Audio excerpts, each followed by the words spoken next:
Do you know the first rule they drill into you about wilderness survival? Never panic, but that's easier said than done. No matter how seasoned you think you are, no matter the toughness you claim, the moment you realize you are completely alone, with no clear path home, panic doesn't just creep in, it floods you. The true test lies not in avoiding this terror, but in mastering the art of regaining your composure once fear has taken hold. I was 11 years old then, on a week-long trip to Havasupai with my church group sometime in August. I never really believed in anything they talked about on Sundays, but I was from a poor family and they always paid for my trips. Of course, I didn't know that at the time. In fact, I wouldn't have had much of a childhood at all if not for them. If you've never been to Havasupai, imagine this. After trekking a grueling half-marathon through the sun-blasted, arid expanses of the Grand Canyon, you stumble upon an untouched paradise of rivers and waterfalls, a verdant oasis that defies the desolate landscape around it. Look it up. Pictures don't do it justice, but they come close. But I digress. The hike there is a downward trek of 10 miles. Naturally, the return is its uphill counterpart. Picture this, a slightly pudgy 11-year-old me trudging uphill 10 miles in 90-degree heat. It was manageable though, as long as we stayed in our groups. We were a few dozen strong, so those of us who were slower started in front. Fatigue set in quickly and I fell back to the next group. Another 20 minutes and I dropped back again, each step a growing struggle. The trail was a ribbon between towering stone walls carved by creeks over millennia, with other stretches laid bare beneath the unforgiving sun. The foliage cleared away. I can't pinpoint exactly how it happened. I was staring at my feet, the soft thud of my water bottle against my thigh marking each step, my mind adrift in a sea of fatigue and heat. When I looked up, I found myself in a clearing. The path I had been following vanished, replaced by the random scatter of sagebrush under the harsh sun. I backtracked, hoping to find the trail, but it was as if it had evaporated. Panic set in, tears streaming down my face as I broke into a desperate sprint. After a minute, the trail was still nowhere in sight. I turned running, screaming for help, but my voice was swallowed by the vastness of the canyon. My heart was a drumbeat against my chest, my mouth dry as I looked at the quarter-liter of water in my bottle. Just a few sips left.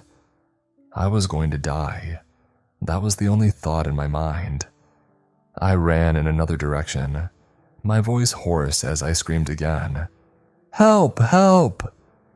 I pushed on for minutes that felt like hours, but there was nothing. Only the relentless, hot, desolate landscape stretching out endlessly around me.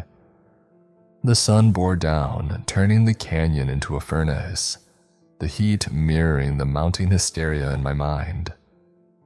I looked around the vast canyon, what looked like miles in any direction for any sign of life, any dots of trekkers on the rim, anything. But there was nothing. It was around 2 p.m., and the sun wasn't going down anytime soon. In my desperation, I cried out for God to please save me, but still, silence. To be honest, "I'm going to die" wasn't a coherent thought in my head. It was more primal than that, a visceral sensation that grips you. Those who have felt it know what I mean. It's not about thinking in words, it's about experiencing a raw, unfiltered surge of dread. Panic is the essence of fear, a state where planning and logic are drowned out by an overwhelming wave of despair. I collapsed onto the scorched earth, feeling the sting of the hot sand against my hands and knees. My tears fell, disappearing almost instantly as they met the ground, a poignant symbol of my fleeting life being consumed by the unforgiving soul of the desert. As I sat there, a small but vibrant splash of color caught my eye. A red bird flitting from one parched tree to another. It was the first sign of life I had seen in what felt like an eternity. The sight of it sparked a flicker of hope in my heart. Perhaps, I thought, this bird knows where to find water. Driven by a mix of desperation and instinct, I followed the bird. It seemed almost aware of my presence, waiting for me from branch to branch. My pace quickened, my eyes locked on this beacon of red against the bleached sky. The bird led me through a less trodden path dotted with the occasional greenery that managed to survive in this harsh environment. And then ahead I saw something, or rather someone. There was a Native American man sitting on a fallen log, the red bird perched calmly on his shoulder. He looked up as I approached, his eyes meeting mine with a depth of understanding that was almost unsettling. "Are you lost?" he asked, his voice gentle, echoing strangely in the vast silence of the canyon. I could only nod, wiping away the tears and dust that clung to my face, trying to steady my breath. "Then rejoice, for you have been found," he said, his tone warm. I stood there, the awkwardness clinging to me like the heat. "Can you help me find the trail?" I managed to ask, my voice hoarse from screaming. "You're already on a trail," he replied with a gentle smile. "But it's not my trail," I protested. "It's a trail and it's the one you're on," he countered. I was confused. The raw fear that clouded my mind had begun to subside, and I felt clear thoughts slowly coming back to me. "I need to find my group," I insisted. "The group that left you to die in this heat?" He snapped back, his tone suddenly sharp. "Seems like they're the ones that need to find you." His words stung as I realized the truth in his statement. I swallowed hard, trying to gather my thoughts. The man's eyes lingered on me for a moment. Then he nodded slowly. "I can help you find your way home, but you must listen carefully. Follow the echo of my voice and you will be safe." I knew it was strange, but it was my only option, so I simply nodded in agreement. He stood up from the log, the red bird fluttering to a nearby branch, watching intently. He cupped his hands around his mouth and called out, his voice ringing through the air. "This way!" The echo reverberated through the canyon walls, fading into the distance. I listened intently, and after a moment I heard the echo return, faint but unmistakable. "This way." I turned back to thank the man, but he had vanished. Only the redbird remained, hopping between branches, tilting its head as if to beckon me forward. I took a deep breath and began to follow the bird.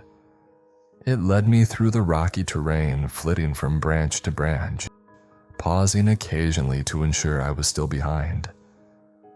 I listened for the echo of the voice, and every now and then it would come again, faint but clear.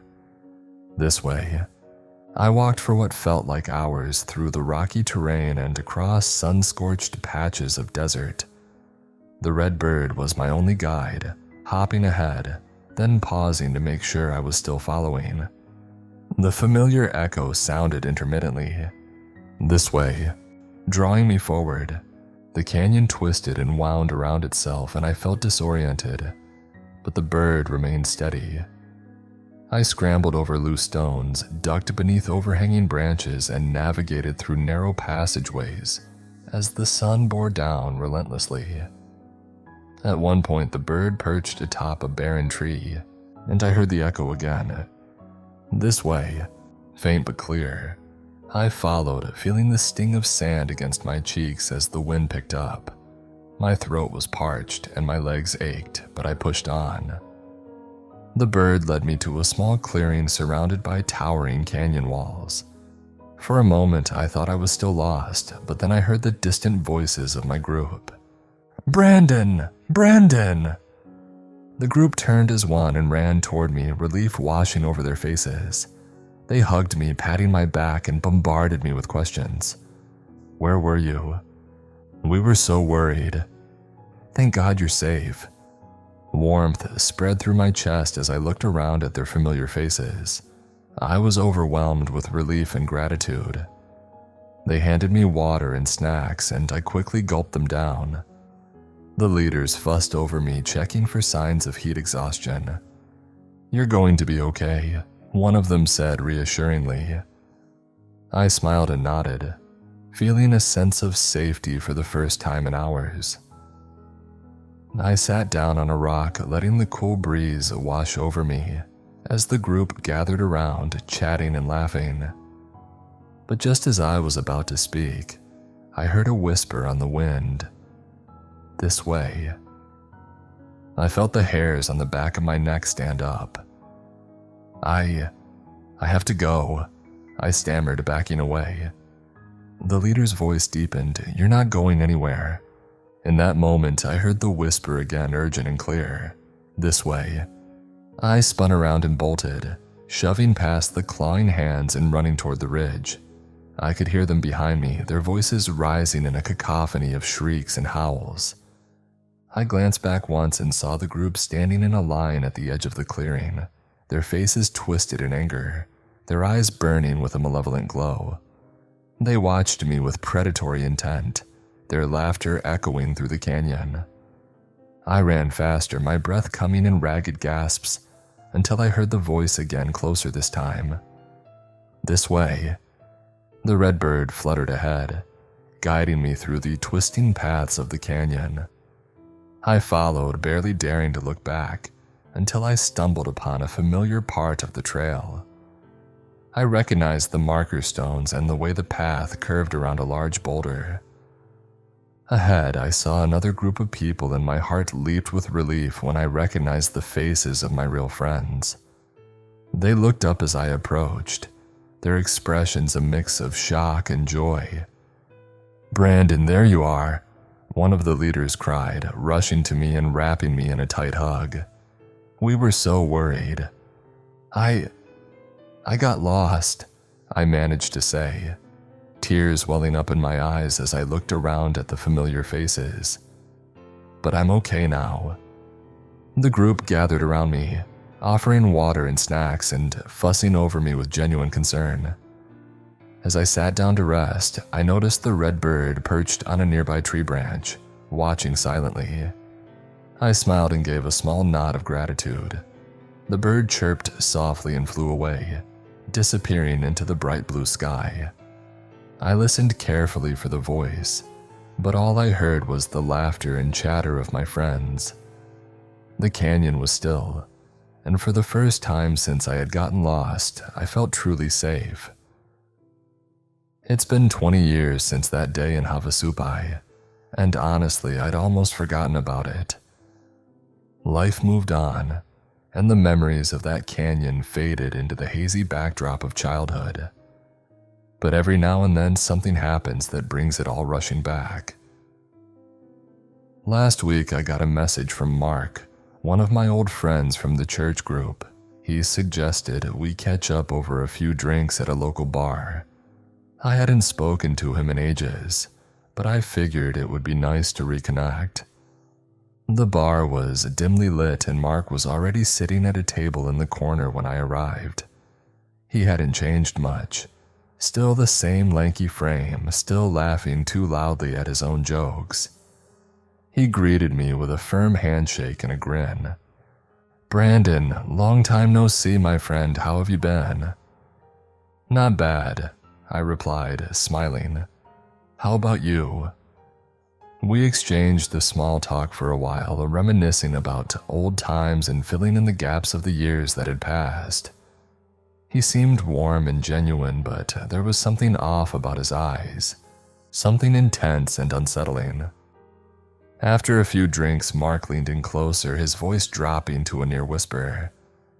"Hey, remember that camping trip to Havasupai?" "Yeah, of course, hard to forget that one." A smile flickered across his lips. "Yeah, we were all so worried when you were gone, but you weren't really lost, were you?" "What do you mean?" I asked, feeling a chill creep up my spine. He chuckled softly and leaned back in his chair, his eyes never leaving mine. "Sometimes the ones who get lost don't really get to come back." I nervously shifted in my seat and took a sip of my drink before changing topics. A few minutes later, he suggested that we check out his new car. He seemed quite proud of it, so I obliged. We put on our jackets and headed out into the cold night. The wind bit at my face as we turned down an unlit alley toward the parking lot. Mark walked ahead of me, humming softly, his breath visible in the frigid air. As we approached the lot, I glanced up and noticed a red bird perched on top of a stoplight, its bright plumage stark against the darkness. It cocked its head to the side and chirped softly.